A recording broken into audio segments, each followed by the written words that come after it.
Hey guys welcome back. ఇవాళ మేము ఫ్రెండ్స్‌తో కలిసి మహాబలిపురం టూర్ వెళ్తున్నామనమాట. చాలా ఫ్రెండ్స్ అందరం కలిసి బైక్‌లో వెళ్ళటం ఇదే ఫస్ట్ టైమ్ అనమాట. మేము కూడా ఎప్పుడు వెళ్ళలేదు. ఎప్పుడెళ్ళినా బస్‌కెళ్ళేవాళ్ళం. కొంచెం కొత్తగా అనిపించింది బైక్‌లో వెళ్తుంటే. ఏమైనా బైక్ రైడింగ్ చాలా బావుంటుంది కదా! పిల్లలతో కలిసి అంటే కష్టమే కానీ, మనమైతే సింగిల్‌గా వెళ్తే బావుంటుందనమాట. ఈరోజు మా టైం బావుంది. మేము వెళ్ళే ముందరే వర్షం ఆగిపోయింది. ఇప్పుడైతే కొంచెం సన్నీగా వస్తుంది. మా పిల్లలు దారిలో కొబ్బరి బోండం కావాలి అంటే ఇంక ఆపి ఇక్కడ అందరం కొబ్బరి బోండాలు తాగేసి మళ్ళీ జర్నీ స్టార్ట్ చేసాము. అదేంటో మా ఫ్యామిలీలో అందరికీ మాకు కొబ్బరి నీళ్ళ కంటే అందులో కొబ్బరొస్తుంది గదా! లాస్ట్‌లో ఆ కొబ్బరంటే చాలా ఇష్టం. కొబ్బరి నీళ్ళ కంటే ఈ కొబ్బరి పీసే చాలా ఈరోజు మా ప్లాన్ అప్‌సెట్ అవుతుందేమో అని అనుకున్నాము. ఎందుకంటే వర్షం పడుతూ ఉండింది. మార్నింగ్ మళ్ళీ పిల్లలతోనూ లేట్ అయిపోయింది. అసలు వెళ్ళగలమా లేదా అని డౌట్‌తో స్టార్ట్ అయ్యాము. కంపల్సరీగా వెళ్ళాలి. కాకపోతే అని మళ్ళీ డిసైడ్ అయ్యేసి ఇంక బయలుదేరామనమాట. ఇలా హైవే మీద వెళ్తూ కనిపిస్తూ ఉంటే ఎంత బావుందో ఇలా బైక్‌లో వెళ్తుంటే. అదిరిపోయిందనుకోండి. ఇలాంటి మెమోరీస్ మళ్ళీ మళ్ళీ రావు. అప్పుడప్పుడు ఇలాగా అవకాశాలొస్తూ ఉంటాయి కదా! మొత్తానికి మేము బండిలో మహాబలిపురం చేరేసుకున్నాం. ఇంకా లోపలికెళ్ళే దారికి ముందరే మనకి లెఫ్ట్ సైడ్ టికెట్స్ ఇస్తారనమాట. టికెట్ కౌంటర్ ఉంటుంది. ఇంక అక్కడ రూ. 40 అనుకుంటా పెద్దలకి. నాకైతే పెద్దగా ఐడియా లేదు. ఇంక అక్కడ టికెట్ తీసుకొని ఇంక లోపలికెళ్ళడమే. వీడియో చూసి మీరు కూడా ఎంజాయ్ చేయండి.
ఈ ప్లేస్‌లో మన ఇండియన్స్ కంటే ఫారినర్సే ఎక్కువ కనిపించారు నాకైతే. ఒక పెద్దాయన చెప్పారు, ఇక్కడ సన్‌లైట్ పడినప్పుడు మొత్తం టెంపుల్ అంతా బ్రైట్‌గా కనిపిస్తుంది అని చెప్పి. నాకు తెలీదు. లైఫ్‌లో ఎప్పుడైనా ఒకసారి రావాలి. అలా సన్‌లైట్ పడినప్పుడు చూద్దాము ఒకసారి. ఇక్కడికి వచ్చేదాకా తెలీదు. నాకు మహాబలిపురం అంటే అదొక ప్లేసు, అంటే ఓల్డ్ ప్లేస్ అనుకున్నాను కానీ, ఇక్కడ శివలింగం ఉంటుంది అని చెప్పి నాకు తెలీదు. నాకిష్టమైన దేవుడున్నాడు. చాలా హ్యాపీగా అనిపించింది దర్శనం చేసుకోగానే.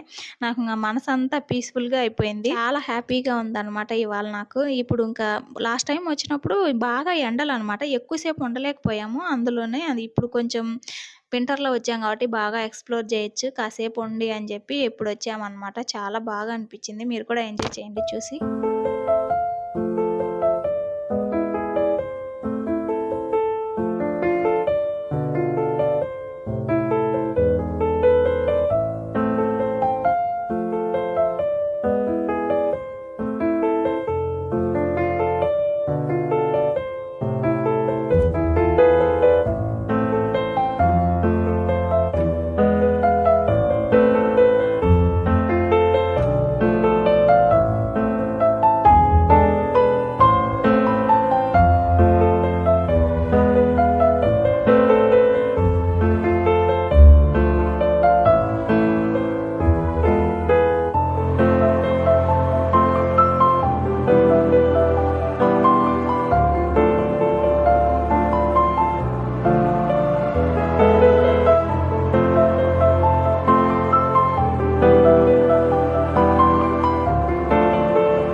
ఆ ప్లేస్ అంతా తిరిగేసి వచ్చేసరికి దాహంగా అనిపించింది. కొంచెం ఆకలిగా కూడా ఉన్నింది. మా పిల్లలైతే కొంచెం చిప్స్ తీసుకున్నారు. నేనైతే గోలీ సోడా తీసుకున్నాను. నాకు గోలీ సోడా అంటే చాలా ఇష్టం. ఎక్కడికెళ్ళినా కంపల్సరీ తాగుతాను. మన సైడ్ కంటే ఇక్కడే గోలీ సోడాలు ఎక్కువ దొరుకుతాయి. పక్కనే బీచ్ కాబట్టి కాసేపు బీచ్‌లో కూడా మునుగుదాం. పిల్లలు కూడా ఎంజాయ్ చేస్తారని చెప్పేసి ఇంక బీచ్‌లోకొచ్చాము. ఇక్కడ అలలు పెద్ద పెద్దగా వస్తున్నాయి. నాకైతే కొంచెం భయంగానే ఉంది లోపలికెళ్ళాలంటే. ఈ పిల్లలకమ్మ అసలు భయమే ఉండదు. పెద్దవాళ్ళం మనం భయపడుతున్నా సరే వీళ్ళకి మాత్రం హ్యాపీగా ఎంజాయ్‌గా ఉంటది. ఎందుకులే మా అమ్మ నాన్న ఉన్నారు పట్టుకుంటారులే అని ధైర్యమో ఏమో మరి వీళ్ళకి. మీరు ఎక్కువగా ఇక్కడ చూడొచ్చు అమ్మవారి మాల వేసుకున్న వాళ్ళు ఎక్కువ ఉన్నారనమాట. అంటే టెంపుల్స్ అన్నీ తిరిగేసి అట్లా వెళ్తూ ఉంటారు కదా!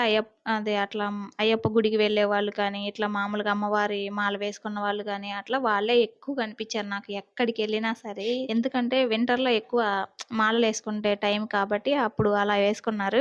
ఇది వీడియో మేము చాలా రోజులైపోయింది తీసి పోస్ట్ చేయడానికే చాలా లేట్ అయిపోయింది. ఇంక అక్కడ ఎంజాయ్ చేసి కాసేపు ఇంక గోలీ సోడాలు తాగి ఇంక ఇక్కడ బీచ్‌లో మనకి షాపింగ్ ఉంటది కదా! అక్కడ మా పిల్లలకైతే దిష్టి పూసలు తీసుకున్నాను 2. ఇంక అవి తీసుకొని బయలుదేరి వచ్చేసాము. ఎందుకంటే లేట్ అయిపోతుంది. ఇప్పటికే అన్నవాళ్ళు నైట్ బస్‌కెళ్ళిపోవాలి 8 కల్లా.